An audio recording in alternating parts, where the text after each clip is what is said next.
This story is about a young guy who was the 66th emperor and the empire for 3 whole years. Becoming emperor was not something he wanted, but it seems his role was coming to an end. The empire had been abandoned during the 15-year reign of his father and older brother. The sending of troops overseas and the invasion of magical beasts and rampant corruption continued. At the same time, his father and older brother were killed in battle, appointing a protagonist named Louis as the next rulers. Apparently, the imperial family had originally intended to turn young Louis, who had no political base, into a puppet. But he was frustrated at being a ruler who had been treated like a mere ornament for so long. With his own servants and magic, he had won many battles, increased the budget for the people, and continued on the path for the emperor's involvement in politics. But now the people would only want the death of the demon lord, and a riot was organized because of this. They felt that the emperor was using their taxes to live, and because of him, they were still living in poverty. They didn't want such an emperor, so they were going to overthrow him. Now these people were belittling him, and the nobles had apparently spread these rumors. The hero couldn't put up with it anymore, but it didn't matter now. After this, the people would be involved in politics, and the title of emperor would no longer be just an ornament. While Louis was thinking about this, the gentleman was being called out. It was the guys who had sided with him and asked the Lord for permission to fight alongside him. He could only ask them, and they would gladly turn these inferior creatures into ashes. The demons thought that the humans were too stupid and dared to point their swords at Mr. Louis. The hero was called a demon lord for a reason. It was because of his emperor's seal. It gave him the ability to conquer humans and dragons and even sacred beings. The emperor's seal was a power that could appear to members of the imperial family. However, the ability of his seal for some reason was only to subjugate magical beasts. Because of this ability, he was feared and despised by the entire imperial family. They locked the boy up in the Magic Academy, but the Emperor's seal was very helpful to Louis in the Magic Academy. The more magical beasts he subdued, the greater his magic power became, which made it easier for him to reach the highest level of magic. But even when Louis became an emperor, the bad reputation of being a demon lord still didn't disappear. The hero asked his servants for some silence. The reason he had summoned them all here was because they had all foolishly disobeyed his orders. The demons were unpleasant to hear this. Regret and embarrassment appeared on their faces. One of the demons that looked like slime called out to His Majesty. He explained that they had all agreed earlier that they would fight for His Majesty, but the hero had refused. Louis said that they would obey his order and flee into the mountains to the west. All the demons turned to His Majesty and could not agree with his decision. They were determined to fight for him. The hero could only reply to the demons that they were all idiots. After all, if they killed all the humans here, the magical beasts and humans would once again start a war amongst themselves. Thus, they wanted to destroy what Louis himself had built. Hearing this, the magical beasts awkwardly fell silent. The guy said that with the Emperor's seal, he could just use absolute submission, although he didn't want to use it, but now he didn't see any other option. While casting the spell, the hero stopped.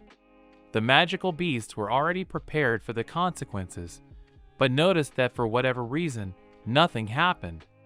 Louis looked at his hands and didn't understand why he had forgotten his full name again. At this moment, the slime once again called out His Majesty. She kindly reminded His Majesty of his full name and said what needed to be said next. Slime smiled and thought that His Majesty was quite forgetful. The monster said that in that case, the Louis was also being a fool. All the magical beasts were ready to fall through the ground.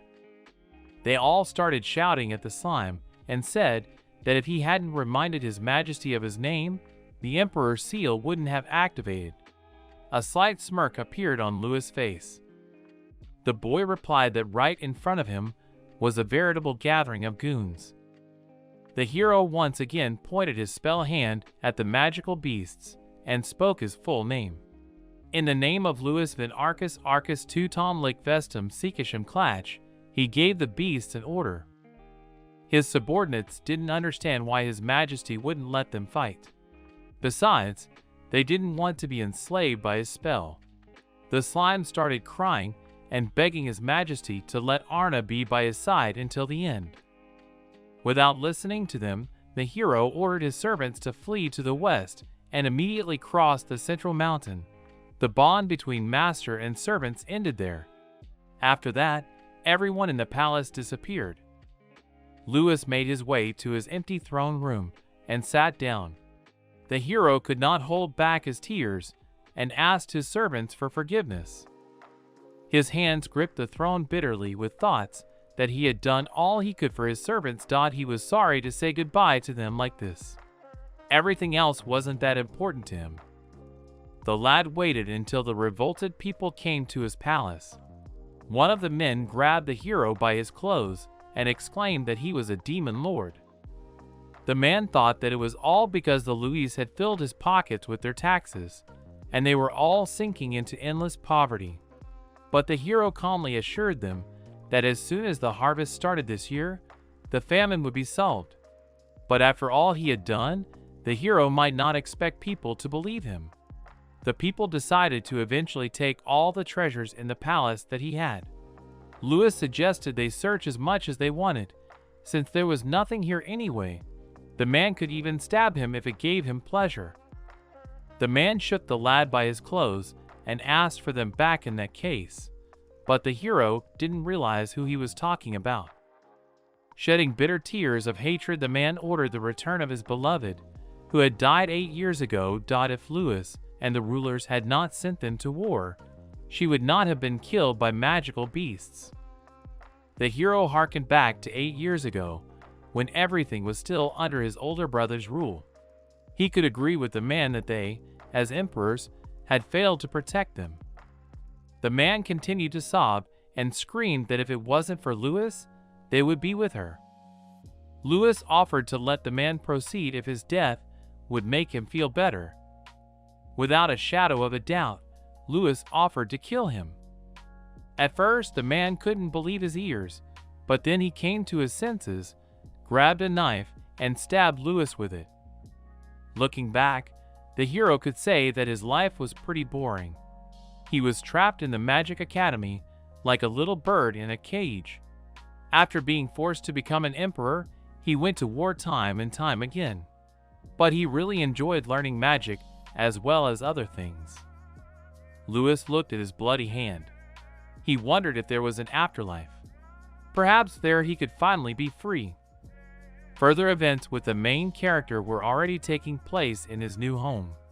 It was quite an ordinary house of an ordinary family. In the backyard of the house was even a small pond. The first thing that Louis heard was an incomprehensible language. He did not understand where it came from, but he had never heard it before. The boy opened his eyes and saw a woman and a man in front of him. They were smiling and holding a soft toy in the shape of a bear. When Louis opened his eyes fully, he saw his new family in front of him. Louis realized that he was now an infant who was lying in his little crib. The hero was surprised to think that this was what they called reincarnation. It was as if the main character had been reborn. Louis never believed those priests who preached about it, but he couldn't think of any other explanation for it other than reincarnation. His current name was the same as in his past life, and he was born into a peasant family. It was said to be a common village name, and it seems that having the same name is just a coincidence. For the moment, that's all Louis realized, because there were still many things that didn't fit in his head. Although the hero had almost learned the language, it was nothing like the language of the empire or the kingdoms around them. Louis was curious to see where he had gotten to. A certain young lad called out to him and greeted Louis. The village was surrounded by fields and mountains, and was only visited by passing traders. Looking for ancient writings about this place was useless, for the people here could not read such texts. Throughout the whole time, Lewis felt that something was wrong here. Suddenly, one of the locals informed the people of the bad news. He said that the village headman had suddenly lost consciousness. As soon as Lewis entered the elder's house, he saw an old man chained to a bed. Lewis squeezed forward and offered to lightly check his condition, then used diagnostics. After activating the skill, the guy's eye lit up, after which he saw the condition of the old man's body. Lewis wondered, for it seemed to him to be a common cold. He didn't understand why none of these people were healing him with magic. Lewis couldn't turn a blind eye to this and asked for permission to help him. The boy put his hand on the old man's chest and used his healing magic. When Lewis closed his eyes from his hand, and a blinding light began to emanate. People found it surprising that the old man's expression slowly changed. At first, the elder was squirming in pain, but then he felt dramatically better. Lewis thought it was good, for it took the fever off. All the people were shocked and exclaimed that it was amazing. They couldn't believe their eyes. They thought it was crazy cool that Lewis could use magic and asked how he was able to do it. Lewis was completely unaware of such hype around him and looked back at the people in surprise. Suddenly he felt that very feeling and understood it. It was the same strange feeling he had had since he had been reborn here. This was definitely it. The thing was, the rednecks here couldn't use magic. Come to think of it, the guy had never seen them use even the simplest magic.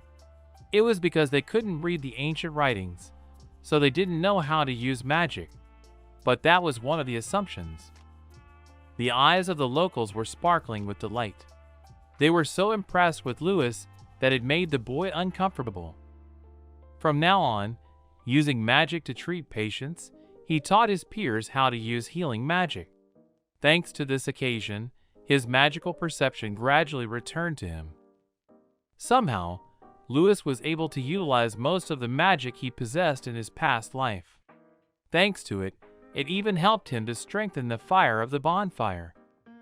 But since his magic power had been reduced to a basic level, he needed to pay attention to how he used it.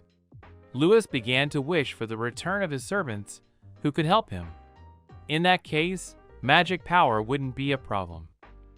Even so, his magic power would only grow from now on, so there was no need to be pessimistic. More important was another detail. The hero was very curious as to why the villagers couldn't use magic here. Besides, Lewis didn't know where exactly he was, and he wondered how much time had passed since he had died. With these thoughts, the boy looked up at the night sky and the bright moon. The hero alerted the elder that he was done with the healing, and the old man thanked him. He thought it was marvelous. The elder was grateful to the lad for always helping him. It was very quiet and peaceful here, and although it was not a bad life, it was something else that Lewis wanted to do. Still, he wanted to leave and learn more about the world, and he wanted to fly freely and see the beauty of this land.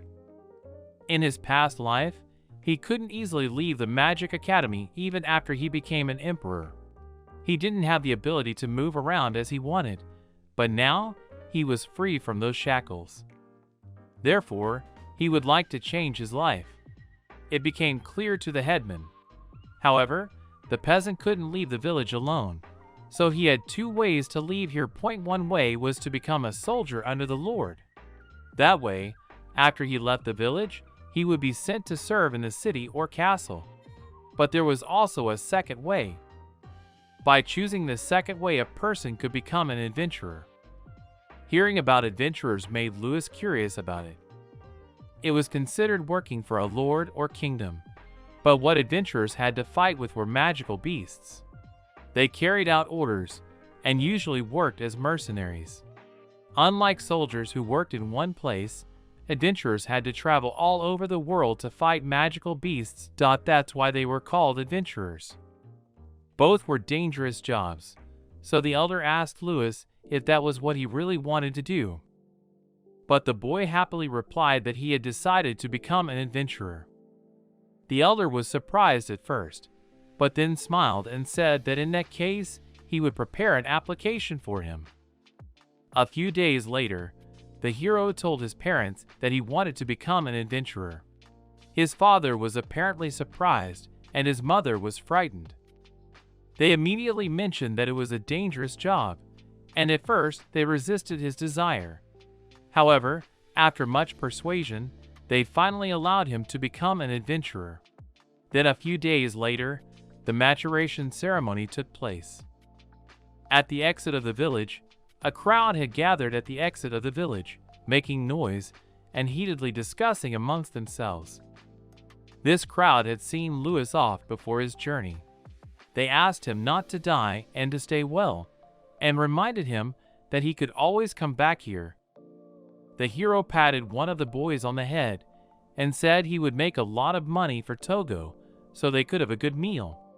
After that, he took a purse of food from his parents and hit the road. Lewis waved goodbye to the locals and said he was leaving. After taking a couple dozen steps forward, the hero stopped. Lewis looked at the stunning mountain scenery and explained that he was finally free. Somewhere in a cave that was perhaps not that far away, a liquid dripped from the ceiling.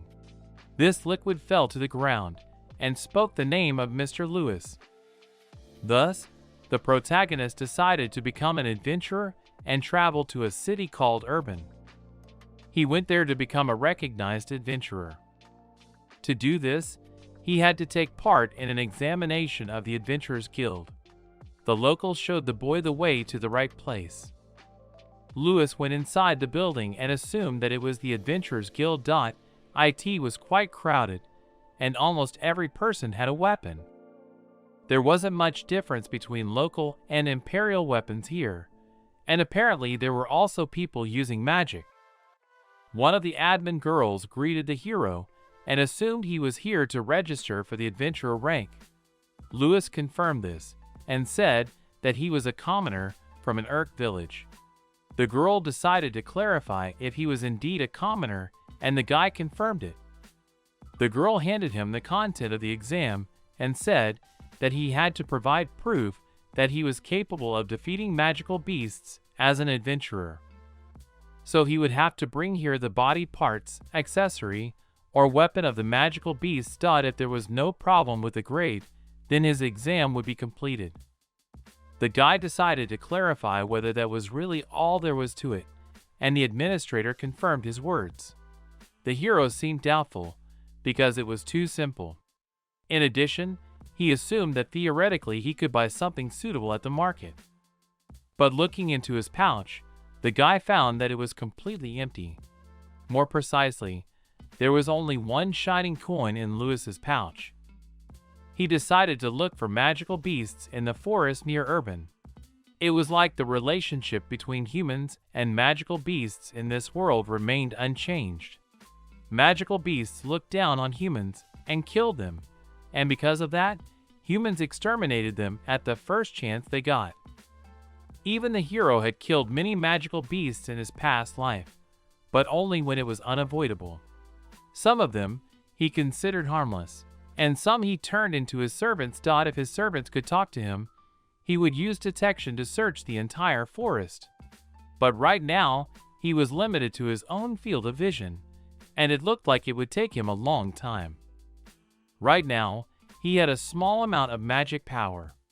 With it, he was able to detect a small tunnel that apparently had a small magical beast in it. Approaching the cave, the guy used light magic and lit a fire from his palm. After that, he leisurely entered the dark cave. Inside, he was greeted by a small liquid creature that realized that a man was here. The slime was startled and asked the man about his purpose. The guy shone a light on the magical beast and realized it was a blue slime. The frightened slime said that they had set up a strong barrier for Togo to hide the entrance. Lewis recalled that he had actually used detection magic. It was almost as if the slime understood human language, which meant he could negotiate. The hero had no intention of killing the slime. Instead, he would like to trade this dagger for whatever the slime kept. Suddenly, the Lewis realized everything and looked at the beast in surprise. He asked the magical creature what reason it had for being able to speak the language of the Empire. Slime thought that with this, the hero meant to say that magical beasts could not learn to speak the human language. He was a proud servant of His Majesty Louis van Arcusa Tootlik Vest Vikish Klacha. The hero asked the slime to not be so arrogant, and besides, he didn't understand how His Majesty had such a long, stupid name. Louis suddenly had an epiphany and asked the slime a question. It seemed to him that it was none other than Rune in front of him. As soon as the slime heard his name, it jumped up in shock. The slime blushed and asked the guy how he knew the name. The guy explained that he was none other than Louis. Slime and a few other magical beasts like him turned pale. They thought the guy was talking complete nonsense. The hero reminded him that he had just told him his real name.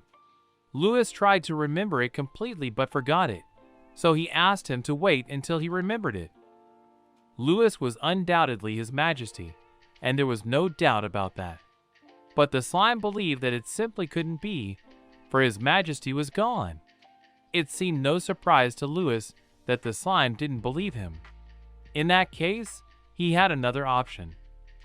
The hero used magic and gathered his memories into a magic ball. Louis said that if he used the memories, he would be able to directly transmit his thoughts to the slime, and that way he could prove to him. As soon as he saw his memories, tears of joy welled up in his eyes. Rune threw himself into Mr. Lewis's arms, madly happy that he had returned. Thus, everything became clear to the boy. This cave was located to the west of the Central Mountain Range, and it had already been 1,000 years since Louis had died. After crossing the Central Mountain Range, all the magical beasts began to argue. They couldn't find common ground and eventually separated. As for Rune, he decided to live by avoiding humans, so he stayed in the cave and made friends with the others. Without the influence of external factors, the slime could be immortal without being threatened. Thus, he was able to live for so long. Since that moment, a whole 1,000 years had passed by this guy. It seemed not surprising that he hadn't learned anything. The hero crouched on the ground, and the slime crouched on Mr. Lewis's lap. It seemed to the lad that apparently the slime was having a hard time on his account. Rune admitted that it would be a lie if he said he wasn't suffering. But what was most important to him was that His Majesty was looking for proof that he had killed magical beasts. Rune asked to take away part of his body. After all, he could still recover quickly. The boy agreed with him and said that would be great. But Louis would like to use magic himself to heal the slime. With those words, he directed his shooting magic at Rune. Rune closed his eyes and felt the warmth that came from His Majesty's healing magic. The hero put some of the slime into a pouch and thought that now, with this, he could go back to the guild and become an adventurer.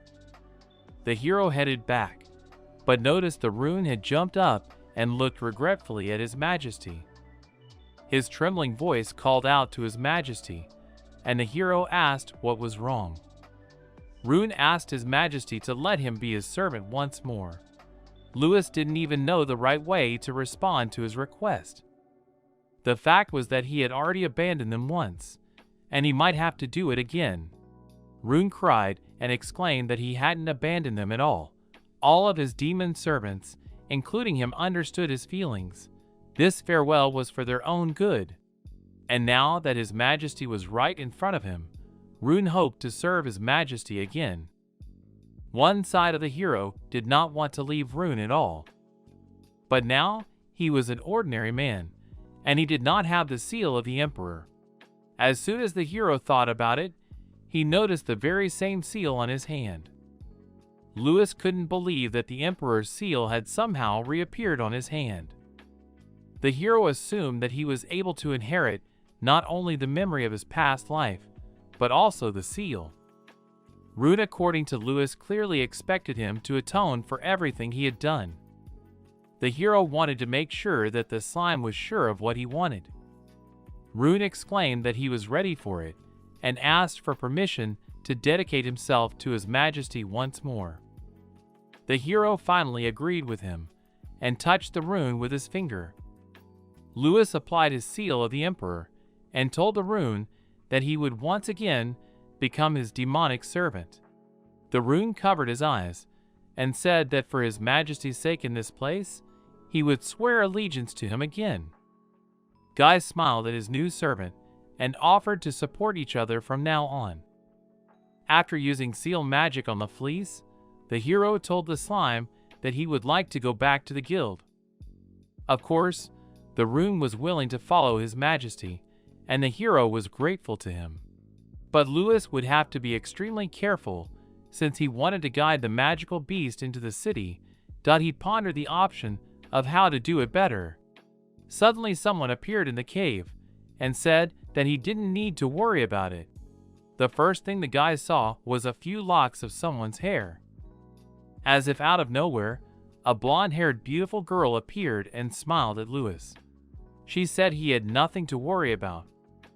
The hero could not believe his eyes, for in front of him stood none other than Cecil. Disguise was a unique magic of slime. Usually, this magic that helped to disguise a creature or object that could be seen. This magic lasted for a very short time, however. Rune had been practicing since he became his servant. One could tell that his disguise was almost perfect. Of course, he was indistinguishable from a real person, as he could copy everything from body composition to the texture and softness of his skin perfectly. At first, the hero wanted to give it up, though it was a good idea to disguise himself as a human. Blushing, the boy asked the slime why he had chosen to be a Cecil. Cecile was his classmate in the Magic Academy from his past life. She was the darling daughter of the great Duke Elter, an elite magician. With a beautiful face, she received many offers from the men of the Empire. She was also the girl the hero fell in love with. Slime replied that he originally intended to disguise himself as a random person. However, if that person saw him, they would be in trouble. The hero thought about the problem and said that he understood. It wasn't that hard to impersonate a person who was no longer alive. Still, Lewis didn't understand why he had chosen to be a Cecil, but it didn't matter now. The hero suggested that they go, and Rune agreed with His Majesty. Before leaving, Lewis also asked not to be addressed as His Majesty. Rune's Cecil form showed his confusion.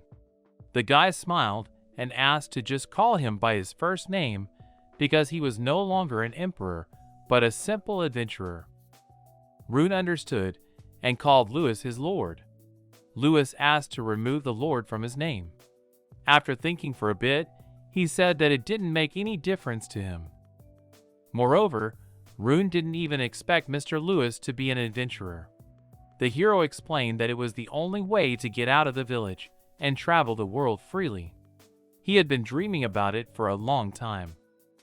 Besides, another thought crossed the boy's mind.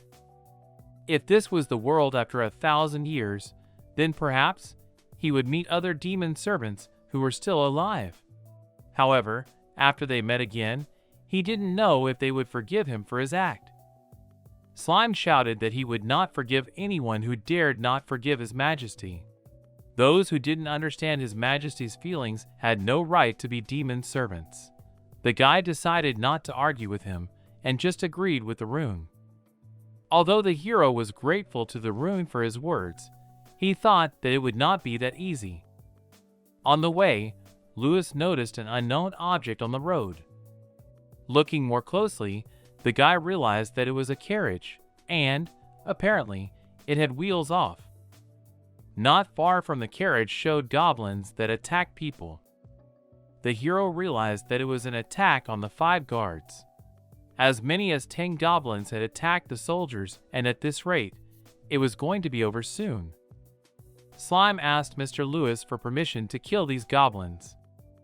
Apparently, it was an unavoidable circumstance, but their goal was simply to stop this fight.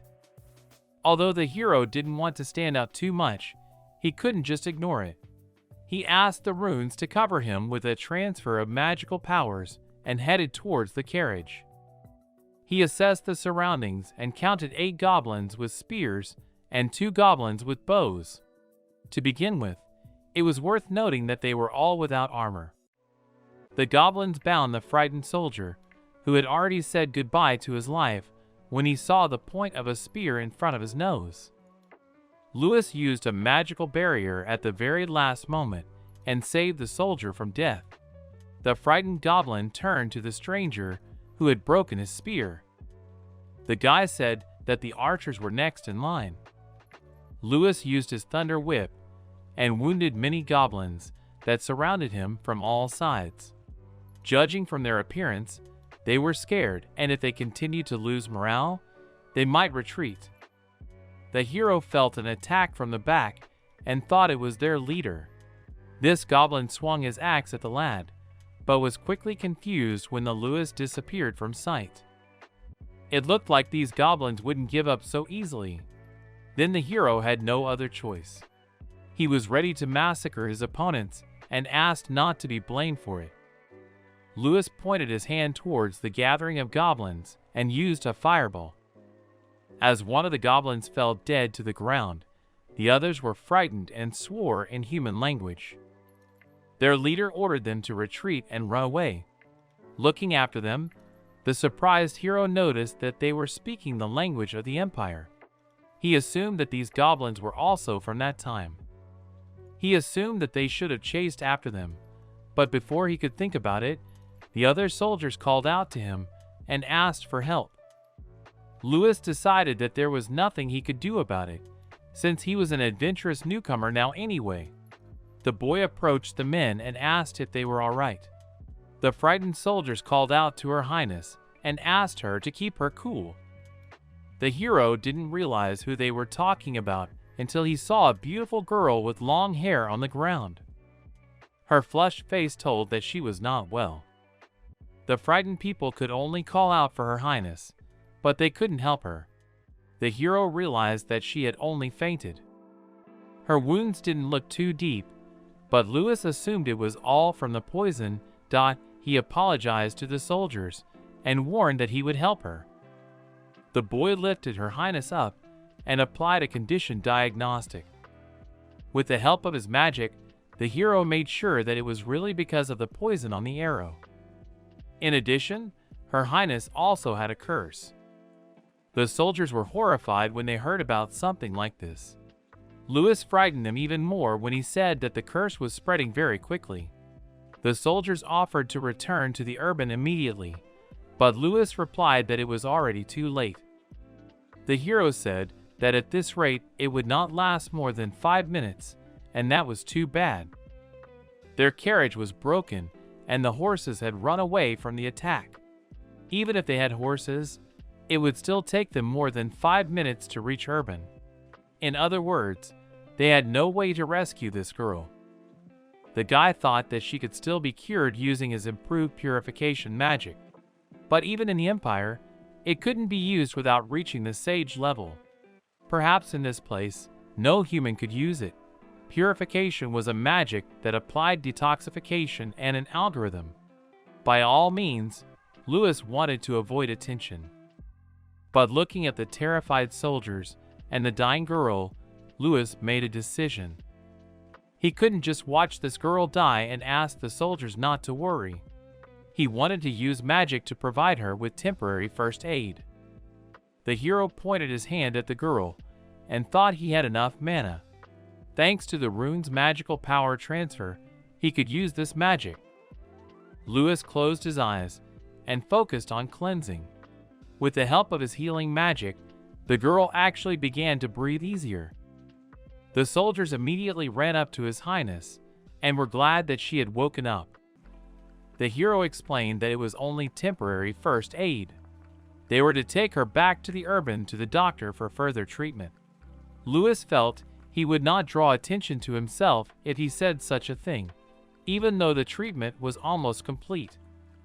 The hero and the fleece were about to leave when suddenly one of the soldiers asked them to stop.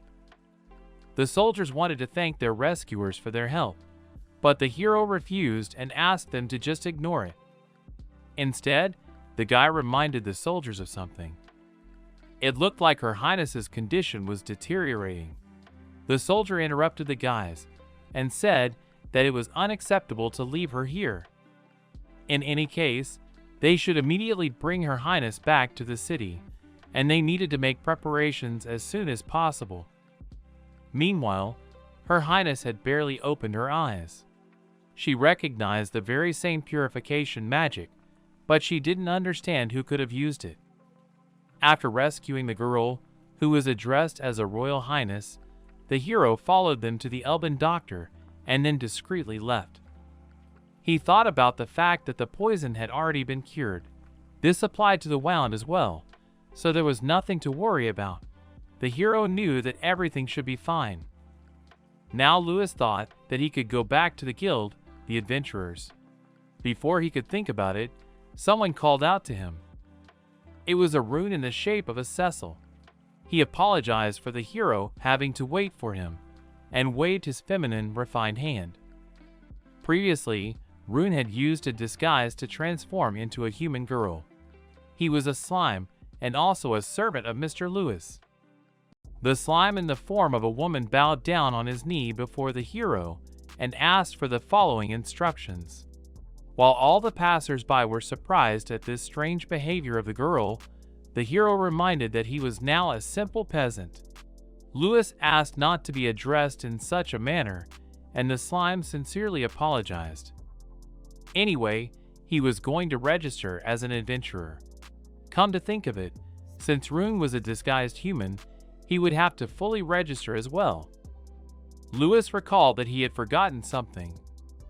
The registration required an application form provided by the village headman. They had to return to the village for Togo to pick him up. Rune realized that the hero needed the documents. After carefully considering his options, the slime offered to create it. Lewis understood what the rune was saying. Rune assured him that no one would notice the switch anyway, and the hero agreed with him. Later at the guild, the hero asked to register him and Rune as adventurers. He provided application forms and body parts of the monster they had defeated. The girl took the application, carefully examined it, and agreed. She said that she would check their results for now. It looked like they were saved as Lewis and Rune were able to make themselves an adventurer's application. The hero used his memories to transfer the memories of the adventurer's statement to Rune, and Rune separated a body part to fake the adventurer's statement using disguise. Rune's disguise was indistinguishable, both in appearance and quality. It was a working scheme. After all, he had already used this method in his previous life. Once the forms were approved, there would be no problems. The slime jelly was a real find. The receptionist apologized and took another look at what they had brought. The guy clarified that it was slime jelly. He felt sorry that he could only overpower the blue slime jelly. It was a weak creature, and among them, the blue slime was the weakest. It was not a bad trophy for budding adventurers. But the girl's eyes couldn't tear herself away from that blue slime. She confessed that she had seen it for the first time in her life and suggested that it might still exist. The hero became embarrassed and suggested that blue slime was rare in this era. Lewis lied and said that since he had traveled deep into the forest in search of a weak magical beast, he had experienced great hardship. For a while, the protagonist and the administrator looked at each other in silence. Suddenly, the girl smiled and said that it must have been difficult for him to find her. In that case, she was happy to say that they did a great job. The hero exhaled a sigh of relief because they did well. The girl brought them 2 badges and asked them to take them. With these badges, the 2 of them were officially adventurers. That day, Lewis and his partner were told about the adventurer career.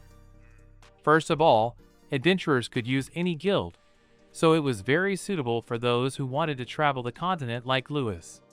In addition, people were free to move in and out of the kingdom as long as they were adventurers. There were some beauties such as participating in the extermination of magical beasts, and it wasn't that difficult.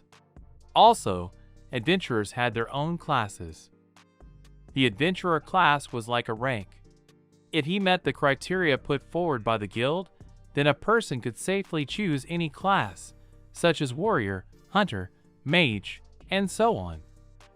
Tomorrow, the hero and Rune would take part in the aptitude test. Lewis came to the room and tiredly fell on the bed. Heavy sighing, he stared at the ceiling.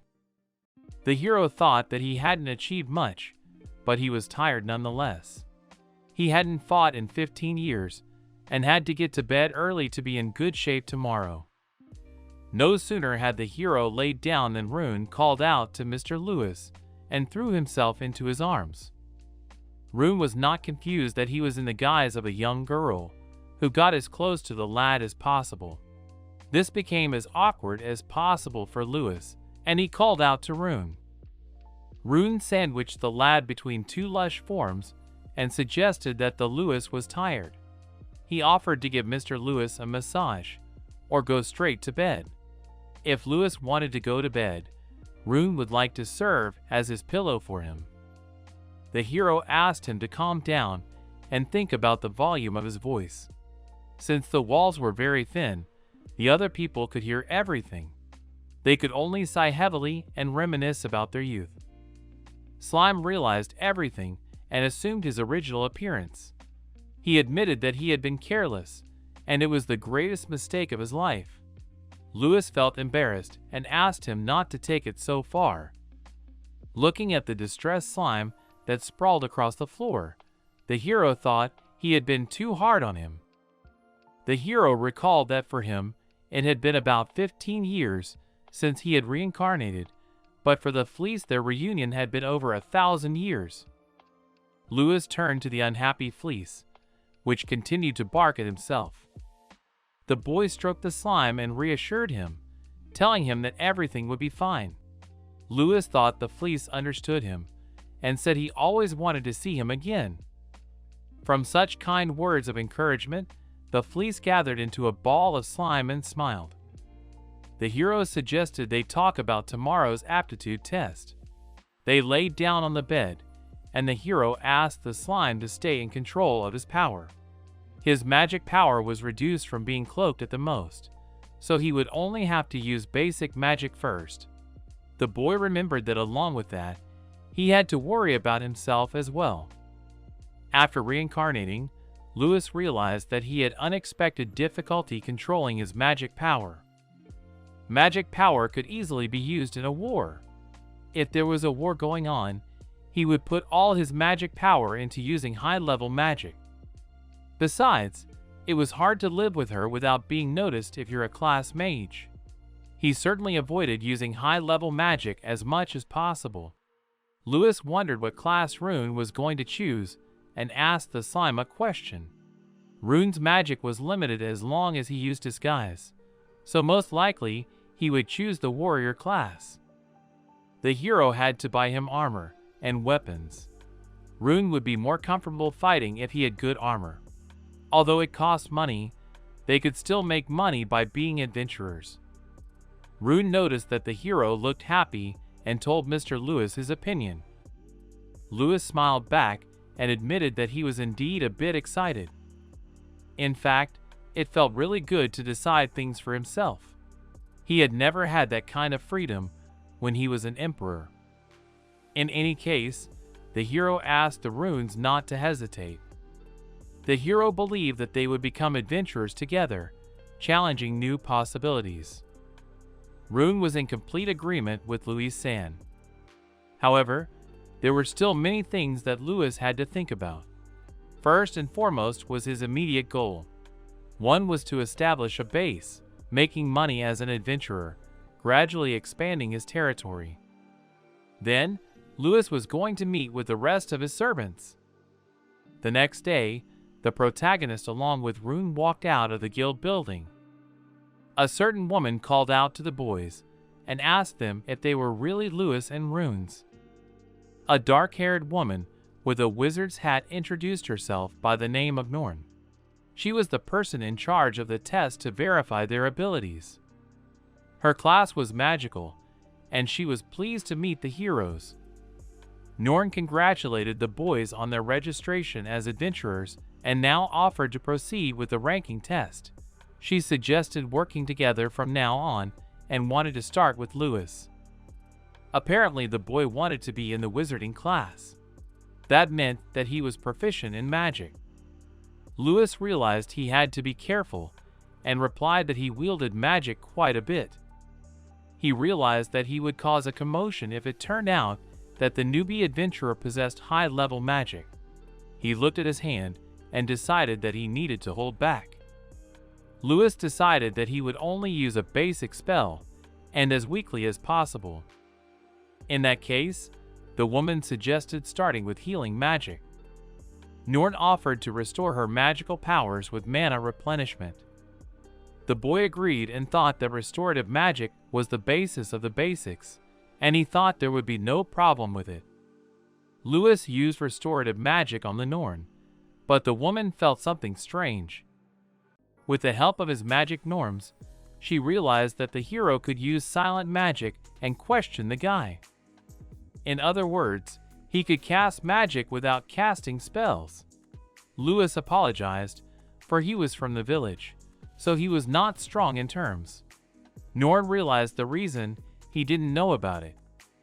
Long ago, wizards of the Empire could activate a spell without words, but now everyone except the descendants of the Imperials had to say at least the name of the spell.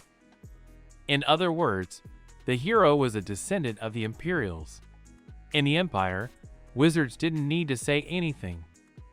That just meant that he had a fine talent for magic, and it looked like they had differences in magic as well. The hero looked questioningly at the girl, who suddenly fell silent and asked what he needed to do next. Norn smiled and apologized. In that case, she asked him to show her his attack magic. Hero didn't want to be further perceived as special with his attack magic and thought carefully about what he should do. Lewis decided to take a different route. The hero replied that he could use a fireball. The woman agreed and suggested that he try attacking their target with a fireball. The guy thought that this was a great solution, since such a spell would not surprise anyone. All that was left was to contain his strength and use the spell. Lewis took aim at the target and used a fireball, then looked questioningly at Norn. The girl smiled and replied that his power was ample, then used water magic and said she would put out his fire. The girl threw a water whip at the burning target. Basically, she realized what the Lewis was capable of. But to her surprise, she noticed that her water whip did not extinguish the flames of the Lewis. The girl didn't understand why his flames didn't disappear and used her water tail once more. The guy realized he had miscalculated and remembered that simple magic couldn't put out this fire. His fireball was modified specifically for combat. Anxiety and helplessness appeared on Norn's face. Norn asked the boys to call the other wizards, but Lewis realized that they would not help them. Norn was an examiner, which meant she was already quite capable. There was unlikely to be a wizard here capable of putting out his fireball. In that case, there was only one thing left for Lewis to do. Norn tried to remain calm and thought that such a fire was still realistic to put out. Norn ordered the fire to disappear and used the water whip once more. Lewis decided to cheat and use his spell at the same time as Norn's spell. Then he should have made the magic invisible so she wouldn't notice anything. Lewis pulled off his shenanigans unnoticed by the Norn. The girl glanced questioningly at the target and assumed she had managed to extinguish it after all. The hero apologized to her, but the Norn said it was fine. She still didn't understand how she could have miscalculated with a simple fire and assumed she was just tired. Either way, she tested his abilities and said he would be a wizard apprentice. After not thinking long, Norn still changed her mind and said he would be a rank higher. She officially gives him the wizard class. The hero was surprised and thanked the woman for such a decision. He was glad that everything ended well. After him, Rune calmly passed the exam. She took into account all the mistakes of Mr. Lewis, pronounced the name of the spell, and reduced the power of magic. Rune was registered as an apprentice wizard and received a supported sword and armor. The next day, the hero along with Rune began to do the work of adventurers and had already set up. But what awaited them were solid quests that required them to destroy goblins. All the quests that they would not take were about destroying goblins. Lewis absolutely did not expect that absolutely all the orders would be related to goblins, and it upset the guys. However, goblins were attacking all sorts of princesses, which meant that the area was full of them. While they were watching the mission, someone called out to Lewis and assumed he was the hopeful newcomer. The hero looked around and noticed a beautiful girl named Elise. She was pleased to meet the guys. As it turned out, Elise had a hunter class. The guy thought it was interesting that his name was that. He introduced himself as a Lewis from the Elk Village. Alice scrutinized the guy from all sides. She admitted that she was curious to know who could become a wizard like that right away. She grinned and said that the hero didn't impress her at all. To be honest, the Lewis was even a little offended, but he decided to write it off as a good disguise. The girl assumed that the hero was surprised by these announcements that were all about goblins alone. Lewis assumed that they had a lair nearby and asked this question to Elise. It would be correct to call it a battle base rather than a lair. They built such bases specifically to attack human cities. And they were hiding in the forests, so they were difficult to detect. In other words, the goblins were trying to take over the cities. In that case, it made sense to Lewis why there were so many announcements. If the local lord gave better rewards, the quests would be completed quickly. The hero looked back at the quiet adventurers who were drinking at the tables, and it made sense to him. The rewards were too small and unattractive, so no one took them up. For one dale, 1 mug of ale could be taken. For 1 goblin, 1 dale was given, and fighting a whole crowd of goblins was not easy. It was a completely unprofitable job. Still, they were novice adventurers, and were not in a position to pick and choose. Besides, it bothered Luis that the goblin spoke Imperial. The hero only hoped it wasn't him. Regardless, he should have tested those guesses. The boy tore off the announcement and turned to the rune. He smiled at the girl and said that their first task would be to exterminate the goblins. After becoming adventurers and accepting their first assignment, the protagonists traveled to the north of Urban to exterminate the local goblins. Rune smiled and called out to Mr. Lewis.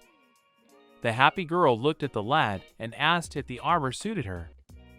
The guy replied that they were quite ordinary steel armor, and one shouldn't rely on them too much. Besides, they were also secondhand and bought back from the army. But even in the most shabby simple armor, Sissel looked like a noble knight, and it was amazing. Rune blushed and assumed something was wrong. The hero realized that his thoughts had gone way off the mark, for it was just Rune's mimicry. He called out to Rune and wanted to talk to him about something. He wanted to talk about the goblin who spoke Imperial. Lewis hoped that Rune knew something about it. Rune replied that in the past, goblins who spoke Imperial were not uncommon and perhaps they had met their descendant then. There were also goblins among the hero's servants. If there happened to be a similar goblin in Urban who knew the language, he hoped they could peacefully negotiate their departure, though the hero realized that it would be difficult. As a rule, for goblins, humans are just food, which means they would have to escort them out by force. The guy sensed that the goblins were getting close and asked the runes to be more careful. The goblins felt that someone was approaching them and looked around. The goblins licked their lips in delight and impatience. Their weapons were simple indeed, and Lewis thought they could pass for victims. He asked the goblins to stop, because he just wanted to talk to them. Lewis wanted to call out to the head of the goblins, but before he could speak, a spear point almost hit him in the head. The hero dodged it and realized that there was no way to negotiate. And yet these goblins had underestimated them too much. Before he knew it, Rune stood in front of him and hit the goblin. The second goblin could not believe his eyes, because the girl easily defeated one of them. The goblins became enraged and decided to attack her from the back, forming the girl into a real devil. The goblins couldn't even get close to her. At this point, Lewis used a thunder spear and struck one of the goblins with it. Even though the hero was holding back his power, he still killed the goblin. Lewis realized that it wasn't that simple in real combat. The guy looked at the other goblins threateningly and offered to just listen to him or die. One of the goblins only clenched his axe tighter in his hands and called the guy a dirty man. As soon as he raised his hand, Rune was right in front of his face and disemboweled his body with a regular sword. At this point, Rune looked quite deadly and ordered her not to yell at Mr. Lewis. Time passed, but the goblins were still goblins, and for them humans were just food. If negotiating, it was with a leader or someone of the commander's level. The boy replied that Rune had done an excellent job. He hoped she wasn't hurt, and Rune thanked the hero. With a bloodied face, Rune smiled and exclaimed that she was happy to hear the praise from Mr. Lewis. Even though it was essentially slime, the hero was still getting scared by the sight. One of the goblins tried to raise his hand and quietly said that they had lost to the humans. The hero looked around and noticed that one of the goblins was still alive. The bleeding creature remembered Mr. Bates and begged his forgiveness. In that moment, the heroes learned something new about goblins. After their quest, they went back to the guild. The boys put a whole bag of their battle trophies on the guild table today. The girl asked what was in there, and the guy said that it was the ears of the goblins they had killed. There must have been 50 pieces in there for sure. At first, the girl didn't even realize what they were talking about. The hero just wanted their reward to be counted. As soon as the administrator and all the adventurers nearby heard about it, they stared at the guy in shock. Lewis only thought about the fact that they had killed about 50 goblins, and they had gotten no useful information other than the name of the head. Beats was a former subordinate of his. He was an oddball goblin and had chosen to serve Luis to reach the top in magic. Logically, he should have died long ago because goblins didn't live longer than humans. It was possible that he could have extended his life with magic. But even if that was the case, the hero doubted that he could attack humans. Beats certainly didn't like senseless killing, and he should know that Lewis didn't like strife between humans and monsters. There was still the option that it wasn't Beats, but someone with the same name. But if he knew Imperial, it was still a possibility. Alice scared the hell out of the boys, who crept up behind them almost imperceptibly and greeted the newcomers. She smiled and assumed they were hard at work. She knew, of course, that they had high expectations for him, and yet he was still exceeding her expectations. She couldn't believe he had finished off as many as 50 goblins either, and ordered him to lay out how he had managed to do it. Lewis really didn't know how to answer her question and hesitated to answer. She found it interesting that such a crowd had gathered here. Lewis unsurely replied that they had fought the runes together like everyone else, but that was definitely not the case. Elise herself was only able to kill 3 the first time, so she wondered what kind of weapon he used. 50 goblins was a lot indeed. One of the adventurers always thought it was strange that everyone fought goblins with such difficulty. It meant that no one could defeat that many. The guy smiled and replied that it was comparable to hunting boars, but Elise didn't understand what he meant. The guy told her that they dug a hole and killed any goblins that got in there. That was how they hunted in his home village. Alice seriously wondered about that, but she always thought that goblins weren't that stupid. The boy grinned and said that the rune had baited them. From the outside, one could tell that this strategy was pretty good. During their conversation, a guy named Castle was sitting at a neighboring table. He admitted that on the contrary, he was surprised that a skilled hunter like Elise hadn't thought of such a plan. Castle recalled a moment when he was still a rookie. When he was a beginner, he was one of those who killed goblins left and right. Alice, of course, didn't believe his tales and asked him not to tell such a thing. Alice knew that the first time he couldn't even kill one goblin. He cried and ran away from there. Therefore, it was hard for her to even call him a hero. The adventurers nearby laughed. During the argument between Castle and Elise, the hero smiled and thought that they were good friends after all. Alice suggested not to think about it and to celebrate the first success of the new adventurers. On this occasion, the guild threw a feast. The whole table was stuffed with festive food, but the hero was worried that he would not have enough money. Alice smiled and asked not to worry about it. The first such feast was paid for by the older adventurers, so the hero could order whatever he wanted. Lewis was embarrassed, but the girl didn't understand why he was being so modest. Alice walked over to Rune and clenched her breasts in her palms as if nothing had happened. The girl winked and said that they were still young growing organisms, and they had to eat well to grow any more. Lewis blushed and grudgingly called out to Elise. He didn't understand why the fleece didn't resist her hands. Rune didn't seem to understand what was wrong at all and looked questioningly at the hands on his chest. The guy was put down a huge ham and welcomed into the world of adventurers. Come to think of it, this was the first time in his life that Lewis was free to choose what to eat, because when he was emperor, he was brought everything by himself. Castle raised a toast to the new adventurer, and all the guys piled on the food and drink. Rune wanted to know where the knife and fork were, but the adventurers didn't understand what she needed those items for. They exclaimed that this meat was just to be picked up and bitten. The hero took a bite and thought it was really quite tasty. That day everyone, including Lewis, was drinking and having fun. Then Lewis got full of everything he wanted to eat. He laughed a lot, and the food seemed much tastier than usual. Castle, meanwhile, was apparently shocked at how much Rune had eaten. When it was over, Rune helped Mr. Lewis to his room. She thought that Mr. Lewis had eaten a lot, for which the guy apologized to her. The others didn't even pay attention to them and continued drinking. After the main characters completed their first mission and became official adventurers, they joined their elders Elise and Castle in a battle with the goblins.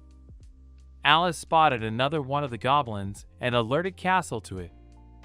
Castle turned around sharply and gave a massive wound to the goblin's stomach. The boy laughed and ordered his might to be seen. He didn't even notice that at that moment another of the goblins crept up behind him. Lewis spotted the enemy and warned Castle of the attack from behind. Alice didn't realize what kind of fool would leave his back open. The goblin had already aimed at Castle and was ready to pierce him with the tip of his spear. Castle only had time to turn back and notice the tip of the spear in front of his eyes. At that moment, someone's hand began to conjure and asked him to present it to her. It was a skilled Norn sorceress who applied a fireball and killed the goblin. When it was over, she gave a sigh of relief. The hero thought about the fact that he didn't fight the goblins for the reward. It was most likely to test his fitness. He had come here to see the magic of the burrow. It had the highest rank of adventurer, which was called orichalcum. It meant that Lewis could understand more about this era by observing the burrow magic. The guy noticed that the magic level of this era had decreased significantly. None of the three people could use detection. Norn couldn't use medium-level magic, let alone high-level magic. One medium-level spell could easily destroy 5 goblins. Besides, she was busy and charming. Norn could also take a wide range of spells, so she was undoubtedly full of potential. Alice thought to herself that the guys were a pleasure to work with. The hero noticed her pensive face and asked Alice what was wrong. Alice noticed that Lewis kept looking at the Norn all the time. Lewis thought the woman was cool. Alice thought that was the reason Lewis had decided to become a mage. In that case, he could leave everything to his older sister, but the hero had absolutely no idea what she meant. Alice waved goodbye to the boys and said that she and Castle had their own things to do, so they could go back to the guild. At this point, Lewis and Norn were left alone. Alice was going to leave them alone to try and find out as much as they could about her. She felt that this way the boy would be able to observe her as much as he wanted. Lewis realized that there had been some misunderstanding here, but it didn't matter now. He smiled at Norn and suggested they walk back. Their path took them through the crowded market stalls. The guy thought that now was a very good opportunity to question her, but he didn't know how he should start the conversation. Perhaps he should have asked her how to use his magic better. Along the way, the hero noticed something interesting. Together with Norn, they stopped near a large statue. It was a large statue of a horse with a rider sitting on it with a sword. The hero asked Norn about this statue, and the woman was surprised that the guy didn't know about it. She explained that it was a statue of Louis. The first thing that came to the guy's mind was that Louis was his namesake. Norn assumed that in the future Louis was going to be just like him. Apparently, Louis was a very popular name now. It just so happened that he shared a name with a famous person. The hero asked about this statue to the Norn. The woman replied that he held the position of the last emperor and gave his full name. Louis mentally chuckled and thought that this emperor had a rather long and pathetic name. He took another close look at the statue and said the emperor's full name. Only after a few minutes did it come to his attention that this statue was dedicated to him. But the hero tried to calm down and assumed that it was a mere coincidence. But once the woman clarified that he was the 66th emperor, the hero realized that it was indeed him. Legend had it that this guy mastered all kinds of magic. He ran in every battle and put an end to the unholy forces. Louis went to war to save the suffering people. Hence his title of Holy Emperor. This legend was too embellished in Louis's opinion. Now the hero was getting kind of embarrassed as he looked at his luxurious statue, in which he was portrayed quite handsome and aristocratic. Norn replied that this was the reason why they had a statue of this man erected. All the people here respected him. The man who erected this statue was considered to be the emperor's assassin. Louis remembered the very man he saw before he died and couldn't believe Norn's words. He despised the emperor and longed for revenge against him for not protecting his kin. However, after the emperor's death, people began to understand the essence of his policies. He, as a leader, had dedicated his life to the empire, so for 500 years, until the fall of the empire, people erected statues to pay their respects to him. In part, Louis was even amused by the fact that his actions were justified. 500 years was not a certain span for him. The guy didn't even know if it was a lot or a little. After the fall of the empire, the world was completely destroyed. But the hero was utterly shocked when he learned that Louis was eventually proclaimed God. The world was filled with calamity after the fall of the empire. Monster attacks, human conflict, and corruption became frequent. People prayed for the return of Holy Emperor Louis, and his statue was a symbol of this. When the world shattered, people longed for the restoration of civilization, but it was impossible, according to the Norn. The Norn could only dream that Emperor Louis would cleanse the world of all evil. She glanced at Louis and hoped he agreed with her. Perhaps it was true, but even if he was resurrected, it wasn't a fact that he would become emperor. After their walk, the boy went back to the room and alerted the runes that he was back home. The joyous slime jumped up from the bed and greeted Mr. Louis. With their combined income, they rented a room in an inn for an extended period of time and also attracted a few chibi slugs from the same cave. They learned the basics while Mr. Louis was away. Rune boasted that they had learned the Western language using communication magic. They could also use disguise and learn to take on the appearance of a human in just one day. The hero was insanely grateful for Rune's help and thanked him. Louis had no doubt that this slime would definitely be of use to him. His magical power increased as they became his servants. Rune asked to use his memories and visualize the people he wanted, for the slugs used disguises to mimic them. The hero pondered on who he should have chosen and who he would like to see. He shouldn't have disguised himself as the people around him, and perhaps he should have chosen those he knew in his past life. Rune exclaimed that sounded great and suggested a girl of his type. The first thing that came to his mind was to use Celine's appearance. She was a classmate of his at the Magic Academy. She was a girl with hair as blue as crystal clear water. She was very gentle despite her shyness.